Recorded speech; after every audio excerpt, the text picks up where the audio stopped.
Alright, we can see it now. Perfect, perfect. So hello guys! This is gonna go on YouTube too. So I kinda have to make this like a video. But like... Okay, let's do a preface on this. There's gonna be like a rating system, okay? So when I show a card, I want you guys to, in chat, rate it out of 0 to 10 and see if you guys match what I think the card is. So when I show a card, like for example, like Polluted Hoarder, for example, right? You guys can go 0 to 10, and then there's gonna be a bar here, and then see how close you are to my predictions. Okay, good. So let's do this start.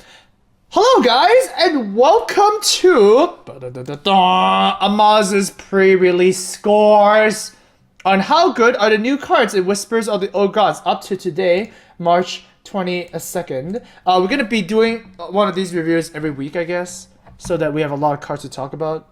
And yeah, we're gonna rate them. There's gonna be a constructed score, and there's gonna be an arena score, because I mean, both environments kind of make the card different, right? And the scoring system is gonna be based on Amaz's scoring scale.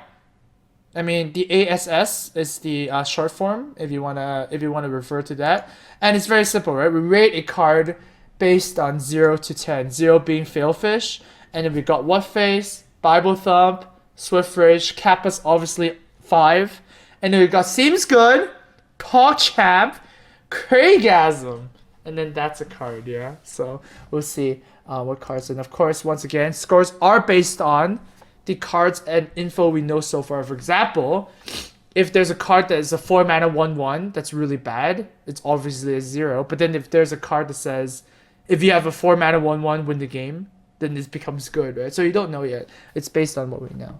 Alright, good. So the first card, guys, we have is the Giant Sandworm. It's a hunter card. It's an 8 mana 8/8 beast. Epic quality, whenever an attack by this minion kills another minion, it can attack again. Which theoretically means that it can actually clear the whole board. You can have some weird synergies with it. You know, for example, you can play, what's that called? Bistro Wrath. Clear all your opponent's minions and then go face for 10. That's pretty crazy. But as itself, constructed, I would give it a 2 out of 10. You're not gonna put this in constructed. I mean, hunters are not known for playing control, and 8 mana 8/8s are not good enough. It still needs a turn to get ready, right? It's kind of like the same thing as Full Reaper in that sense, where the effect is really cool, really unique, but for it to take 1 turn before it activates it's not a charge minion. So hunters, I predict, are not really gonna look forward to this. The only way, I guess, that this is gonna see playing constructed is it comes off of like Web Spinner, right? I mean, that's really the only realistic way it comes back, like in mid range, right? In arena, it is not bad. It's an 8 mana 8/8. You would draft it, like, you know, like the Fossilized Devilsaur is actually drafted way more often than you think, and it comes off Tomb Spider. So it does come in pretty handy. And I mean, drafting this is not bad in arena. There are enough bad cards that 8 mana 8/8s are kind of preferable. So that's why I would give this a 4. Yeah, once again, you could blow somebody out with like, what's that called? Tundra Rhino in arena. If you have Tundra Rhino, it survives a turn, which is pretty likely. And then Giant Sandworm just goes ham on everything. You know, that's pretty possible. But like, at the end of the day, I still view it as an 8 mana 8/8. It's not too crazy. Yeah, it's a cool card, I guess, but cool cards sometimes are not that crazy. All right, good. Next card we have is Stand Against Darkness, the 5 mana summon 5/1/1s, and very similar to Muster, but in no way is anything close to Muster, because Muster is 3 mana summon 3/1/1s plus you get the weapon, which is basically another 1/1 that's charged, right? So it's 3 mana summon 4/1/1s. One of them has charge, and it can't be killed because it's a weapon, kind of, right? So in constructed, it's not really gonna see play. It's gonna be like a 3 out of 10. We don't know if there's gonna be like another Quartermaster-esque kind of card, but like, I guess you can play this in Quartermaster and like still be fine. We know that Paladins are losing like mini bots and muster and stuff like that, so maybe this is the replacement. But the fact that this card is so similar to a card we know called Lightwell, not Lightwell, sorry. Light Spawn. Lightwell. No, Light Spawn. It's very, very similar to Light Spawn because every time you deal damage to it, it loses power, right? If you compare this 5 mana card to a 5 mana 5/5, every time you deal damage to a 5/5, it doesn't lose attack. But when you deal damage to this card, it loses attack because you remove it from the board, right? That's kind of why stuff like Dragon Lane mechanic is actually bad. Because if you can deal 1 damage, it turns from a 4/5 into a 2/4 kind of, right? So it's kind of bad. In Arena, it's actually even worse, right? Just because of this. It's so easy to have access to damage in Arena because you trade a lot that like 5 mana 5/1/1s is just horrendous, right? You would just draft the 5 mana 5/5 instead. And this being common quality is actually going to pop up quite a bit. So you do not want this drafted since the Arena is really, really bad. 2 out of 10. Alright, good. Next up we have the Priest. The Priest Legendary, which is 6 mana 5/5. You battlecry summon a 1/1 copy of each of your other minions. So much potential with this card, right? Where you can like, you know, play a Sylvanas, you can play this, get a 1/1 that steals something. You can play a 1/1 Izera that draws a dream card. You can silence the 1/1 that it's funny, right? Because the 1/1 copy is kind of like treated as like an Aldor Peacekeeper minion, right? So for example, if you play a Yeti, okay, like 4/5 Yeti, and then you play this and you get a 1/1 Yeti, you can silence that 1/1 Yeti and get a 4/5, right? So it's actually not like a 1/1 that's like just a 1/1. You can silence it, for example. Unfortunately, in Constructed, this is terrible. Because not only do you need to build a deck around this, you also need the minion to stick, and you also need this to proc on 2 or more minions for it to be worth it. Here's why. Because if you have no board, obviously this is just a 6 mana 5/5, very bad. If you have no board and you're 10 mana, you have to play something and then play this to get a 1/1. It's a 6 mana 5/5 that summons a 1/1. Where have we seen this before? Oh yeah, Silverhand Knight, right? Silverhand Knight is a 5 mana 4/4 that summons a 2/2. Like, why would you not play that instead? And that's not a good card. Like, a 6 mana 5/5 that summons a 1/1 is nowhere near anywhere as good. Plus the fact that if you want to copy your minion, don't we already have that? We already have Faceless Manipulator, right? So if there is some new card that's going to go like, oh my god, we can copy this, it goes crazy. You would do Faceless Manipulator anyways, because it's just like 5 mana, and it's more flexible. You can copy your opponent's minions. This one does not copy your opponent's minions as well. So realistically, the only way that this card is good is if it copies 2 or more of your own minions, right? Because like summoning a 1/1 copy of an effect is just so situational. It's like so situational. So in that case, aren't you just winning the game already, right?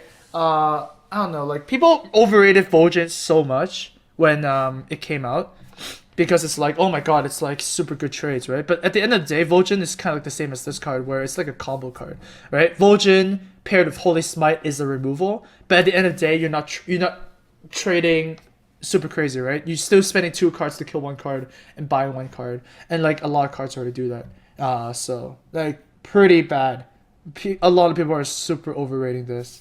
So yeah, in Arena, I guess it's fine. I mean, it's a 6 mana 5/5. That, you know, sometimes you get more value. A 6 mana 5/5 summons a 1 was fine. But like definitely not better than other legendaries that are out there. So yeah, that's fine, I guess. I mean, the fact that they released legendaries that are really playable, like, you remember last set, we had a lot of unplayable legendaries, like even in GVG, right? So like Flame Leviathan, we had Iron Juggernaut, we have Wilford Fizzlebang, you know, stuff like that. It's just like, fine, whatever. Legendaries don't need to be playable, right? Anyways, yeah, pretty disappointed about this Priest card. Next up, we have Doom from Warlock. It's a 10 mana spell. We finally have another one. Well, we have Pyroblast and we have Mind Control, but we have Doom now. It's a Warlock card.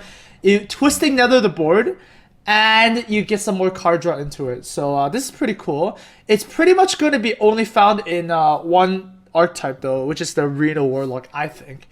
because like Warlocks don't really need more card draw, and they're really efficient at board clears anyways, right? You have Shadow Flame, which is like the most insane board clear, right? Molten Giant and Shadow Flame there's no class that actually comes remotely close to that, and but it's still playable. You still want to play this in Reno Lock, I think.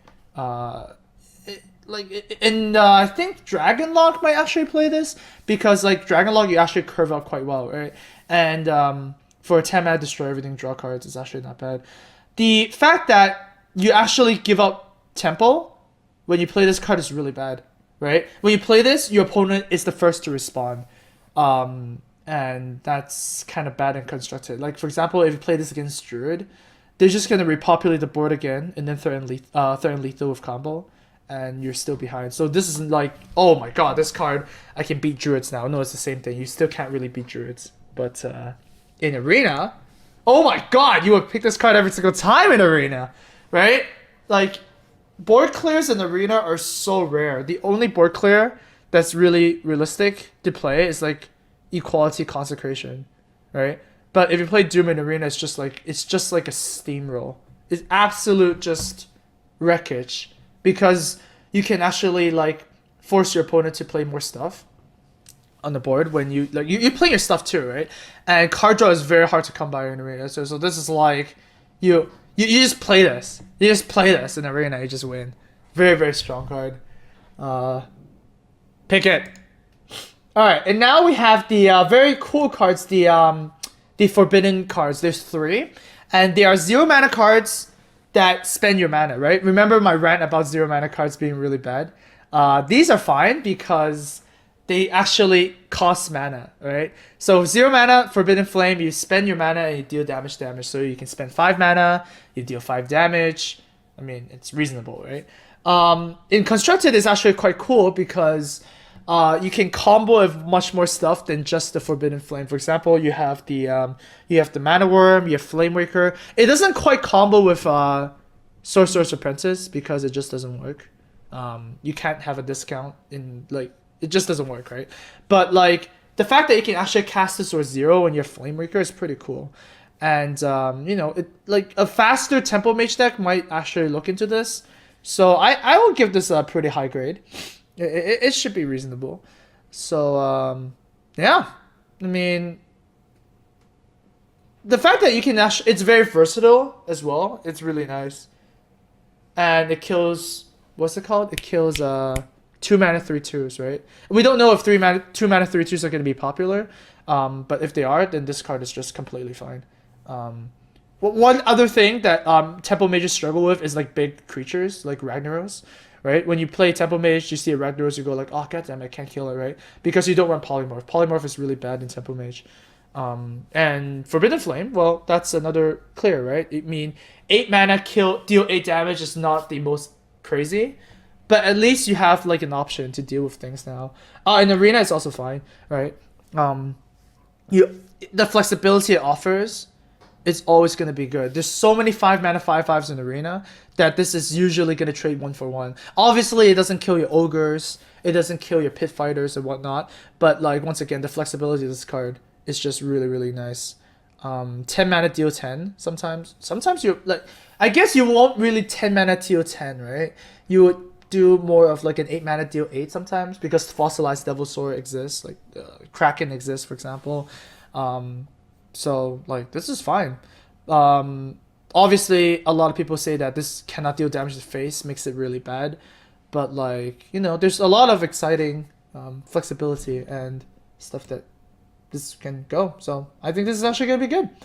The next one in this set is the Priest card. I thought this was a Warlock card when I first saw this, but no, it's a Priest card. Forbidden Shaping. You spend all your mana, you summon a random minion that costs that much. So for example, you play this on turn 4, you get a random 4-drop.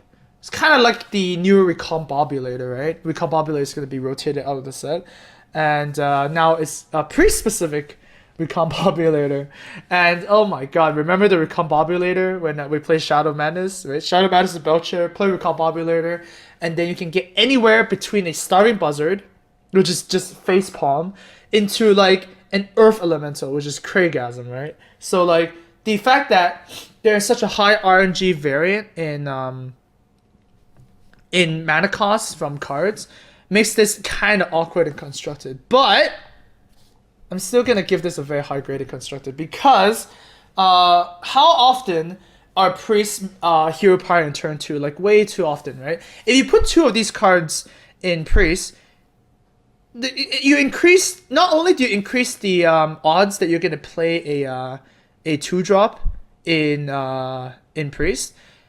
When you draw a 2-drop in priest, you can play that, and you can do this like another time, right? I'm really, I know all these mana costs of cards and stuff like that because I play with Pablo. It's like, oh my god, which mana costs are the best, right? And you're looking at like 5 to 8, right? 5 to 8 is like the most perfect. 7 is really bad when you summon a minion because 7 is a lot of battle cries. So stuff like, you know, Ancient of War, which is a 5/5, Ancient of Lore, which is a 5/5. 7 is kind of like awkward, but like 8 is really good, right? You get your Ragnaroses, you get your well, no longer kill through odds, but 8 is just really, really good. And yeah, the fact that you can play this on 2 is really nice, and the fact that you can play it later is really good. You just need to like try and stay away from the danger zones, right? 5 is very dangerous because you get like really, really bad minions at 5. But you also get a really, really good minions at 5. 6 is also very nice because you have your Karen, Sylvanas, Emperor, you know. 6 is also very stable. But then you have Anima Golem as well. But the thing is, like, it's like a curving card, right? I mean, would you play a card that says 0 mana 0/0, that you play it, it gains +1/+1 for each mana you spend. So it's like a scaling. You can play it 1 mana 1/1. You can play it 2 mana 2/2. You can play it 5 mana 5/5. You would, right? And what better class to put this card in than Priest, where it does not curve well, right? So I'm actually pretty excited with this card. But then in Arena, oh my god, you play this every single time in Arena. You would play 30 of these cards in Arena because it's so good. It's like so flexible. You will always play this because it's kind of, you kind of also compare to like Raven Idol, right? Raven Idol, you pay 1 mana, and then you get a card that you want, and it was like so played, right? You get to choose what you want. It doesn't matter if you spend 1 more mana for that mana drop. It just doesn't matter, right? But in Arena, this card is just not balls. Like, it's just crazy, right? You always pick this in Arena. You see this, you go like, yup, pick this, and you just win some games, right? Very insane in Arena. Oh my god. Okay.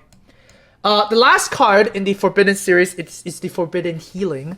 You spend all your mana, you heal for double the mana you spend. So for example, you can, you know, you do not cast this for 0, right? You cast this for 1, you heal for 2. Cast this for 5, you heal for 10. Cast this for 10, you heal for 20. Wow. I mean, like, for at first glance, healing is like really bad, right? But the fact that you can actually spend 10 and heal for 20 is pretty nuts. So in Constructed, I would actually rate it pretty high because like people underestimate this card. In matchups that it doesn't matter, you can heal a minion, and like it's a loss of a card. Sure, it's not the best one, but like what's happening in Constructed right now? We have face hunters. Well, not face hunters. With face shamans. Face shamans are more likely, and then we also have the freeze mage. If you have even one of these against a face shaman or a freeze mage, you're fine. Like, you're totally fine. And that's what paladins struggle with, right? When you play against a freeze mage and you're paladin, you go like, I guess we lose, right?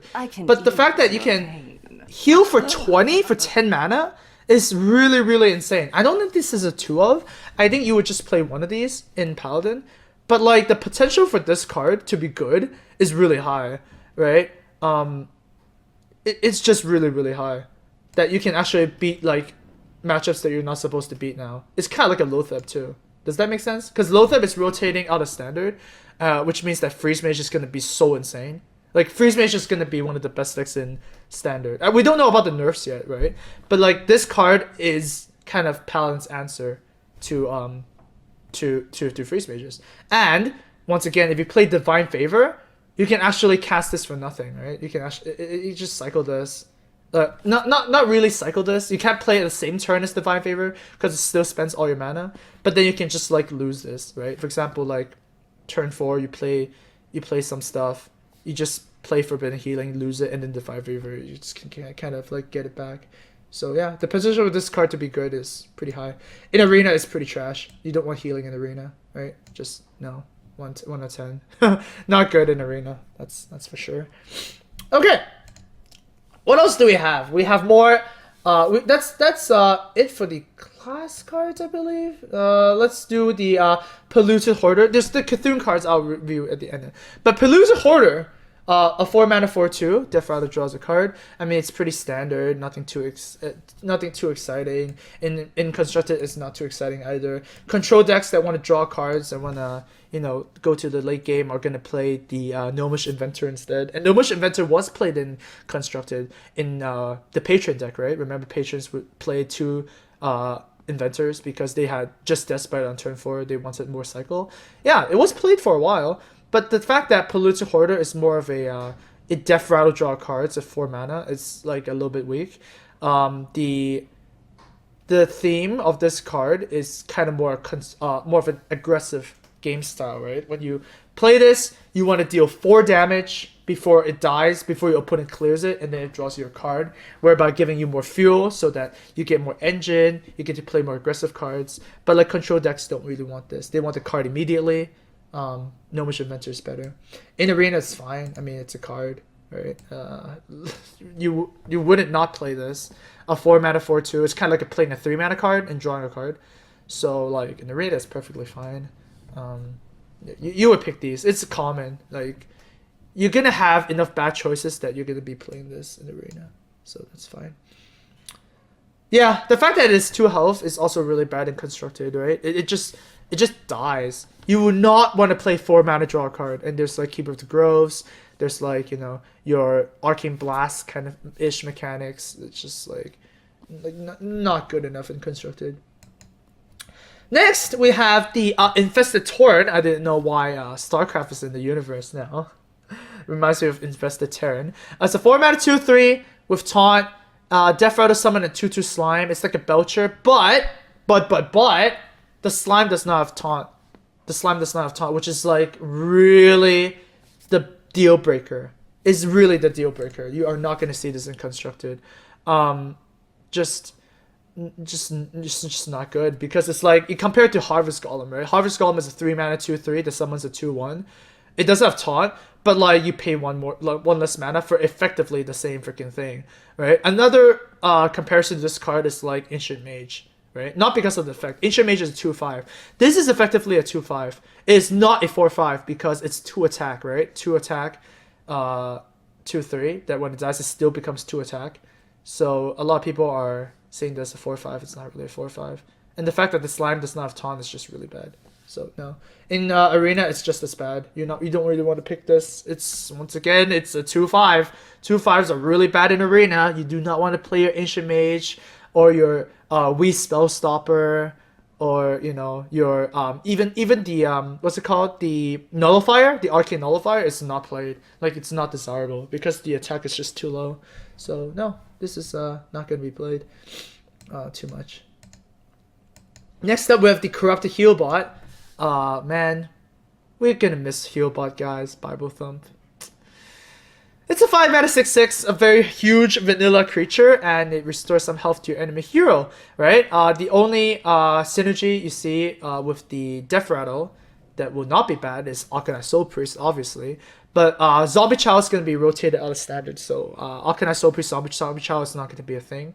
So the power of Arcanine with the Corrupted Healbot is actually scaled down a bit.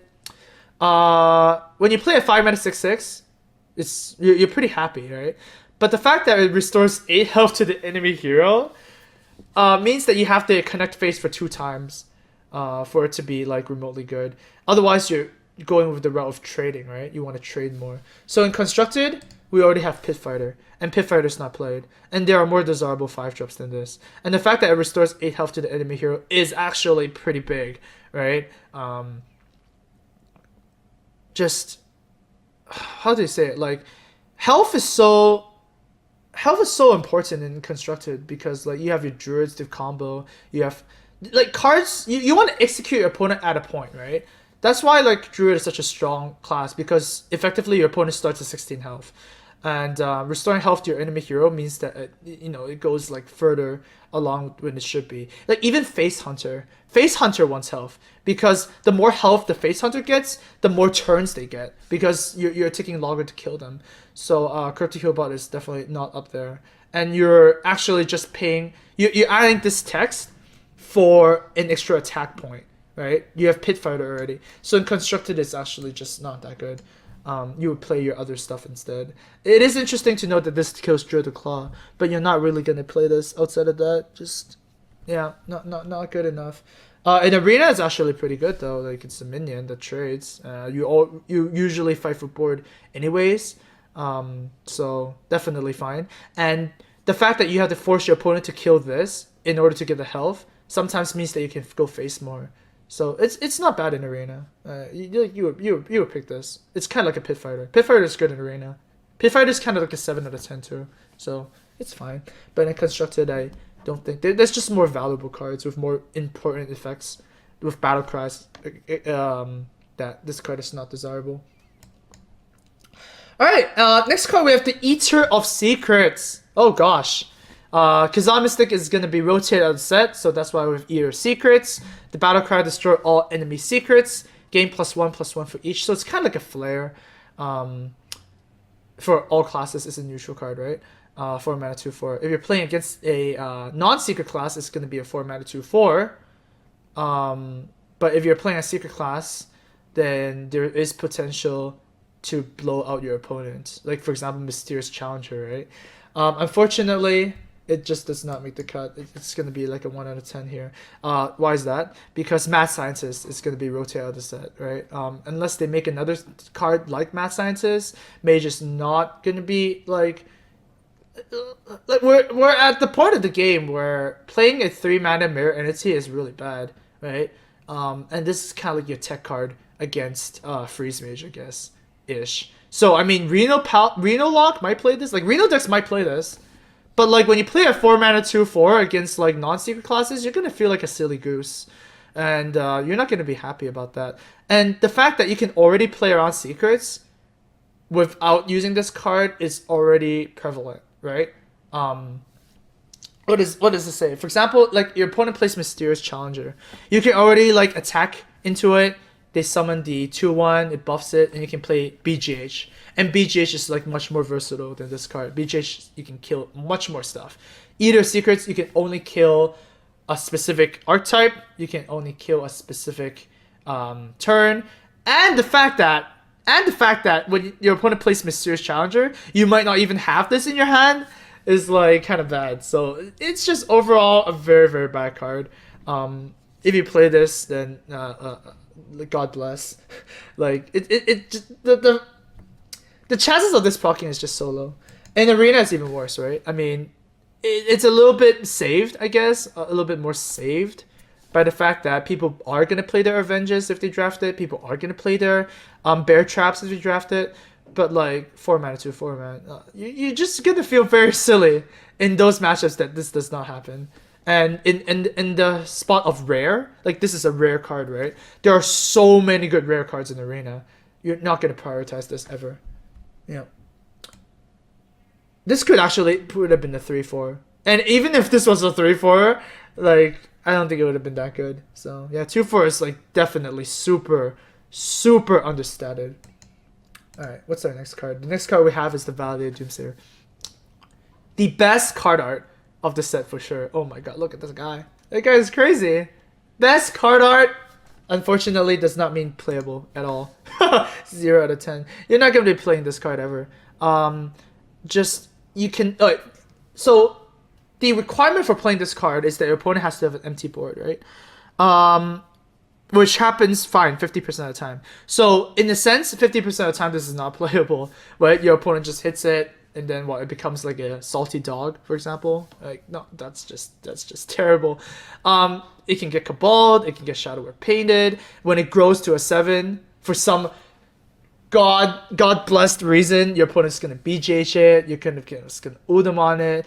It's just gonna disappear. Alright? No, you're not gonna play this card unconstructed. It's just not gonna happen. such a big difference from the Doomsayer, right? From the regular Doomsayer. The regular Doomsayer was really good, but this one, well, the end has come, and that also means his career is kind of done. In Arena, I mean, it's semi-pickable. Even if you play it to a Yeti, it's not that bad. So like, yeah, it's still like the risk versus reward is still not there, right? It's just not there.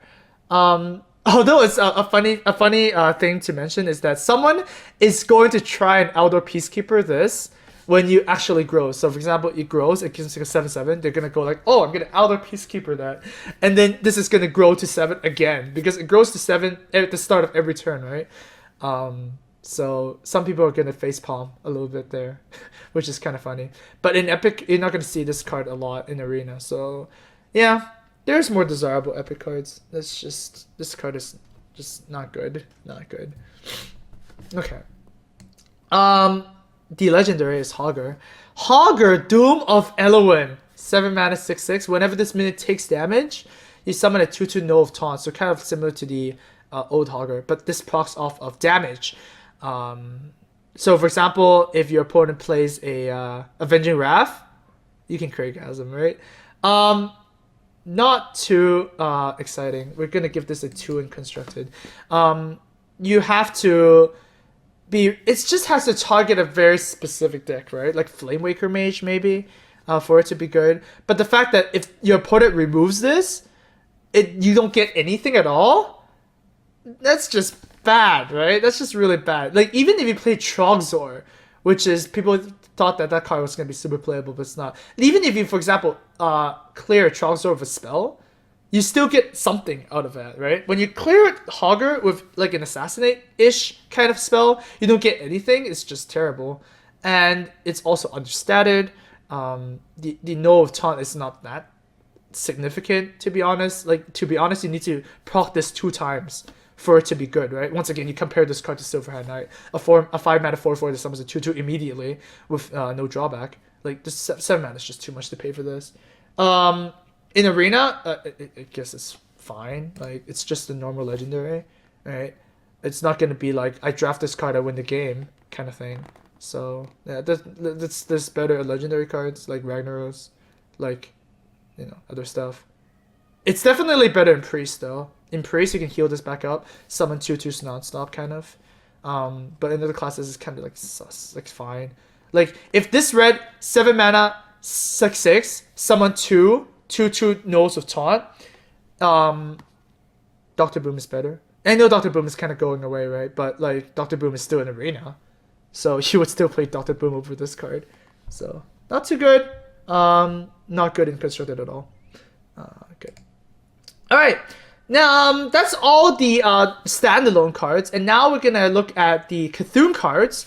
Cthulhu is going to be the new card in the set, which is the old god kind of theme, right? 10 mana 6/6, deal damage equal to this minion's attack, randomly split among all enemies. Now, you look at this, it's like, oh, it's not that good, right? But it's actually pretty good because you can actually get cultists to buff this up. So there's other cards that buff this up while it's in the deck, while it's in the hand, for example. So it's gonna grow bigger. So the fact that you want when you play a Cthulhu deck, you're gonna have support for it. You're not just gonna play this like by itself, and you want to grow it really big and then just slam it down and then windmill slam your opponent, right? It's also interesting to note that you also get this card for free when Whispers of the Old Gods drop, because it actually makes a lot of sense, right? When you open a pack and you open a cultist, you go like, oh my god, what's a Cthulhu? I don't even have a Cthulhu, right? So it's gonna feels bad, man, when you get that. So that's why Blizzard is giving us this for free, which makes a lot of sense. So in constructed, we don't know how good it is because it's a Cthulhu card, and there's no rating to it because the fact that when you play a Cthulhu card, you're obviously gonna include this, right? You're either gonna include this or you're not. So there's not really a rating to this. It just depends on how good Cthulhu decks are in general. And all Cthulhu cards are actually not available in Arena because Blizzard actually came out and said that they're not available in Arena, which makes sense too, right? Because it's so hard to draft Cthulhu that the other cards don't become exciting. You're not excited to draft the cultist cards. Although I think it could have been fine because the cultist cards are actually above the curve. Like, actually like on par, right? So, it would have been fine. But it's okay. I'd rather than not it be in Arena, to be honest. So, all Cthulhu cards are not going to be in Arena. Good. We have the first Cthulhu card, which is the most standard one, Beckoner of Evil. So, you can already tell that when you play Cthulhu, you can play some Beckoner of Evils at the early game. You can buff it up, and then when you drop it, you have a bigger Avenging Wrath, right? So once again, it's not applicable in Arena. This is actually one of the weaker Cthulhu cards. It's only a 5 out of 10 because it is a 2-mana 2/3, right? When you play a 2-mana card, it has to have an extra oomph, right? For example, like Knife Juggler, Huge Toad, and stuff like that. This huge oomph is only so-so. It does not affect the board in any way. So you are going to be playing from behind at the start. But how this is interesting is because it does buff your Cthulhu very early on, which will help our other cards that we're going to see in just a bit. So this is a staple. It's still important, but like it's not going to be too insane. It's not going to be like backbreaking or whatnot when you see it. Similar to like the Twilight Elder, right? The Twilight Elder is a little bit better because it's a 3-mana 3/4, right? Spire Tanks are still very good. Dark Cultists are still very good. So even if this has no text, it's still playable. And the fact that if your opponent doesn't remove this, it always gets buffed, makes a lot of sense. Like, it's actually quite reasonable. When you look at all the Cthulhu cards so far that buff it, it's always +2, right? So the best outcome for this card is to actually activate it twice because you want your Cthulhu's to be buffed in multiples of 2. So 6 is the starting, you want it to buff to 8, and then you want it to buff to 10. Because when your Cthulhu is a 10 attack, there's some extra cards that get more effects, right? So when you play this turn 3, it's very possible that you get 2 activations from it. So it's pretty good. The next one, or the third one, oh my, look at her arm. Jesus Christ, what happened to you? But yeah, this is the last one for now, or the previews that give your Cthulhu buffs, right? It's a 4-mana 4/2 Divine Shield with Battlecry. You give your Cthulhu +2/+2 once again. Now, this is the most playable one out of all the other cultist cards. Why? Because it has Divine Shield. The card that reminds me of this is actually Shredder, right? This actually feels like a Shredder to me, but it's a worse Shredder, obviously, because Divine Shield is nowhere near as much as 3 health, right? So you can kind of treat this as like a 4-mana 4/1 that when it dies, it summons a 4-mana 4/2. Does that make sense? Because the first part is a 4-mana 4/1. The Divine Shield is 1 health, right? Kind of. Sometimes it can be even crazier. That's like the worst case scenario, right?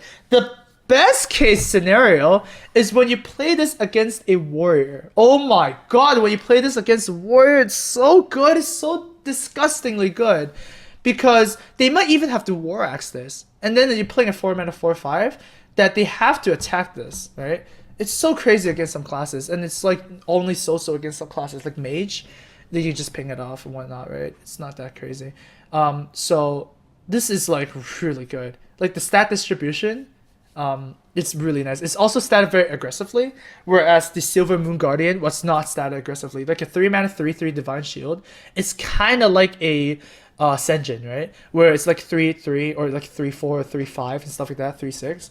But for this card to be like a 4/3 at worst and become like a 4/4 or 4/5 or 4/6 or 4/7 makes this card pretty good. Plus it has the Cthulhu synergy as well, which is interesting.